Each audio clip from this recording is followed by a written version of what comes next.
Paano kung ang Pilipinas ay hindi kailanman nasakop? Isipin mo ang isang mundong walang bahid ng Espanya, Amerika o Hapon na natili tayong kaharian ng Maharlika. Ang ating teknolohiya ay hindi hiram, kundi sariling atin.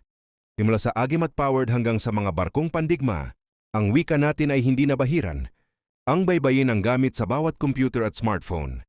Imbes na Western influence, ang sining natin ay nanatiling tapat sa ating mga ugat, matapang, makulay at ginto.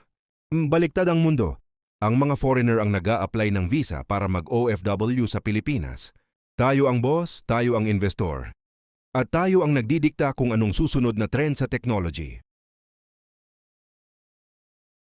Hindi tayo naging biktima ng kasaysayan, kundi tayo ang sumulat nito. Isang imperyong hindi lang sa lupa naghari, kundi pati sa kalawakan. Mas maunlad kaya tayo kung hindi tayo dumaan sa pananakop? Totoo ang ating kasaysayan ang nagpatapang sa atin ngayon? Ano ang paborito mong parte ng ating kultura?